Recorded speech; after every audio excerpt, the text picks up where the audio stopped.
किसी भी तरह का आपको पेस्टिसाइड यानी जहर का आपको उपयोग नहीं करना है। जहाँ मधुमक्खी के बक्से आपने लगवा दिए वहाँ आपको कभी भी किसी भी तरह का जहर यूज करने की आवश्यकता नहीं है। 2 फायदे। तीसरा फायदा क्या है कि आर्थिक आमदनी। अब आर्थिक आमदनी साहब क्या होती है मधुमक्खी से?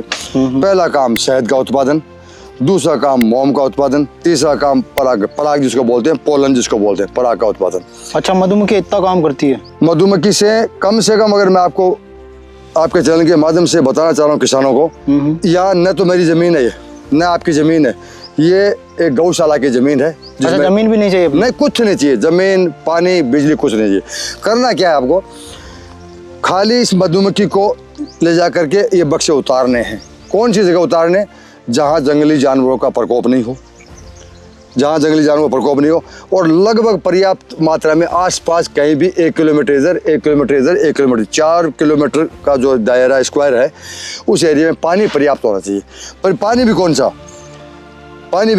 पानी चाहिए मधुमक्खी के लिए साफ सुथरा पानी। मधुमक्खी कभी भी गंदा पानी नहीं पीती। इसके लिए आयुर्वेद में और पूजा पाठ में सर्वोत्तम सबसे शुद्ध शहद को माना गया। क्यों माना गया है? आप ये बता रहे हो, थोड़ा उससे पहले ये बता दो कि जो किसान मधुमक्खी पालन नहीं कर रहे हैं जी, उनको क्यों, मतलब वो क्या करे ऐसा कि देखिए, मधुमक्खी पालन नहीं कर रहे हैं तो किसान बहुत बड़े घाटे में क्यों है?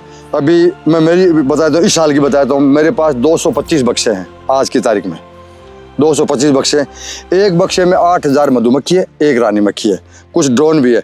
बाकी मक्खियाँ तो सब मादा ही है, लेकिन उनमें प्रजनन क्रिया करने की शक्ति नहीं है उनमें। खाली एक रानी मक्खी है जो अंडा देती है। जगह जगह हुई थी, अब गई भी कहाँ थी?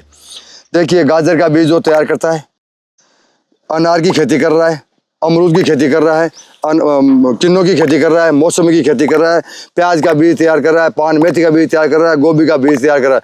तो उनमें परागण क्रिया चाहिए। तो परागण क्रिया सर जी, वर्ल्ड में कोई ऐसी दवाई नहीं है जो दवाई से परागण क्रिया हो सकती हो। या तो हवा के द्वारा परागण क्रिया हो सकती है, और अन्यथा मधुमक्खी परागण क्रिया कर सकती है।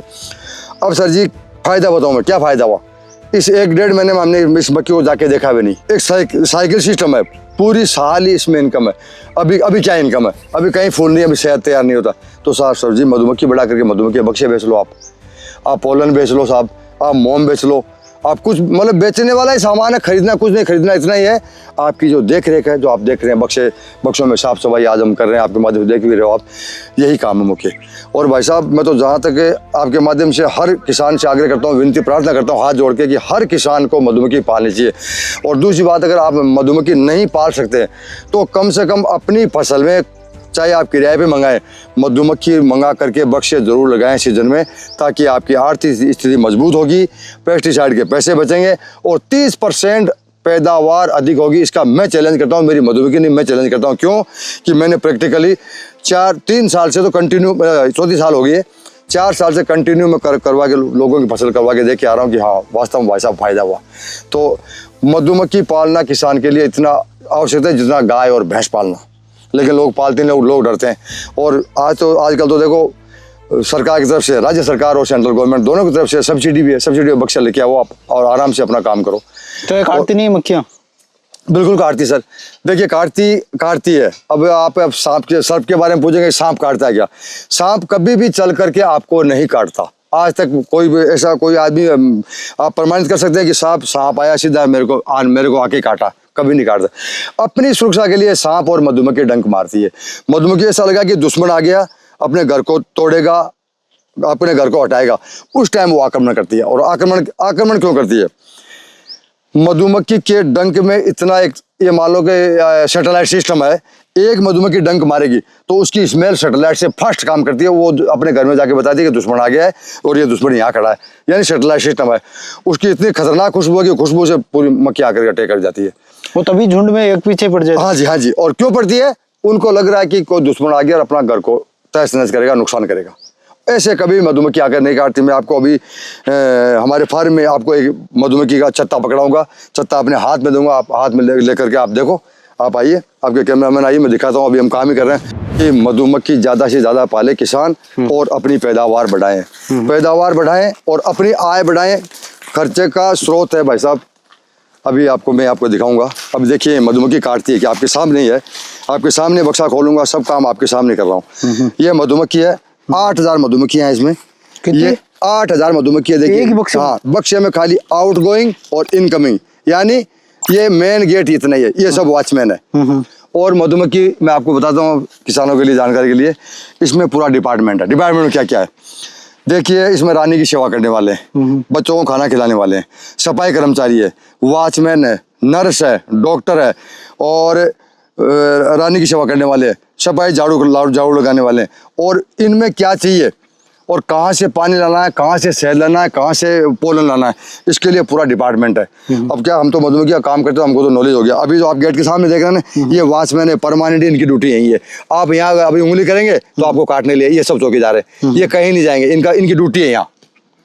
और आप रात को भी बक्से में आप आएंगे, चाहे ठंड का समय, चाहे बारिश का समय, चाहे गर्मी का समय, ये वॉचमैन, ये चौकीदार आपको गेट पे मिलेंगे। तो आपने ये जो सारी चीजें बता दी, जी, जी। ये चीज नहीं बताई कि आपने ये जो मक्खियां लगा रखी है, जी, जी। तो ये इनको पाल तो सकते हैं, हमें तो दिख गया, जी। मतलब ये कौन सी वैरायटी है मक्खियों की, या फिर जो ये भी आपने लगे होते हैं? सवाल बहुत अच्छा किया। देखिए हिंदुस्तान में 6 तरह की मधुमक्खियां हैं और उनमें से 3 तरह की मधुमक्खी को पाल सकते हैं।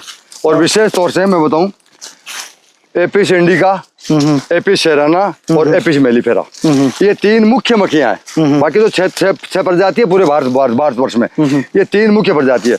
अब एपिस सेराना जो है वो तो बड़ी वाली है, उसको आप पाल नहीं सकते। एपिस इंडिका है वो छोटी, आपने देखा होगा कई मेड़ों में, कई छोटे छोटे घरों में छत्तियां बना के रखती है, उसको पाल नहीं सकते। हमारी जो है ये इंपोर्टेड मक्खी, इटली से इंपोर्ट की हुई मक्खी है, इसका नाम है एपिस मेलिफेरा। और मधुमक्खी पालन में सबसे ज्यादा सक्सेस मधुमक्खी जो है ये एपिस मेलिफेरा, हमारी इसका नाम है एपिस मेलिफेरा। ये जो बड़ी मक्खी है उससे 25% छोटी है, छोटी वाली जो मक्खी होती है उससे 75% बड़ी है। और काटने में काटती वो भी है, काटती ये भी है, लेकिन आपको अभी दिखाया ना मैं तरीके से मधुमक्खी में काम करेंगे। कहने का मतलब हार्मफुल कम करती है? नहीं करती नहीं। दूसरी बात सर जी, सबसे बड़ा इनका फायदा बताऊं, ये अगर 1-2 काट लिया आपको तो ये आकर के पूरी मक्खियां कभी भी आपके ऊपर आक्रमण नहीं करेगी। 2-4-5 काट सकती है। अगर 2-4-5 मधुमक्खियां आदमी को काटती है तो शरीर में कुछ भी नहीं होना है। अगर वो जंगली मक्खी ने काट ली तो आपको आवश्यक है कि एक बार डॉक्टर की सलाह जरूर लें। अगर जंगली मक्खी कोई भी काट लेती है और कई आदमी को रिएक्शन होता है तो उसमें लापरवाही नहीं करें, डॉक्टर की सलाह जरूर लें, जाकर के एविल का इंजेक्शन या एविल के टेबलेट, जो भी डॉक्टर की सलाह हो वो काम अवश्य करें। मैं तो सेफ्टी के लिए सबको बताता भी हूँ, और सेफ्टी में काम करना चाहिए। कभी भी विदाउट कैप और विदाउट ग्लोव्स काम नहीं करें। हम तो क्या कि आदत सी हो गई है, हालांकि कर तो हम ही करते रहे, लेकिन हैबिट हो गई। आज 8 साल से मधुमक्खी का काम कर रहे हैं तो सर जी थोड़ी आदत सी हो गई है कि सर ये शहद तो जम गया। तो आपके माध्यम से मैं आज ये क्लियर कर देता हूँ, जितने भी दर्शक भाई देख रहे हैं, मेरी रिक्वेस्ट है, जमने वाला शहद कभी नकली नहीं होता है, जिस प्रकार घी नहीं होता। हाँ जी, और हर तरह का शहद नहीं जमता है। आज मैं मेरे फार्म से 9 तरह का शहद निकालता हूँ, जिसमें 2 तरह के शहद ऐसे हैं जो जमता है। एक तो होता है लिप्टिस, जिसको बोलते हैं हिंदी में नीलगिरी, और एक होता है सरसों, मस्टर्ड।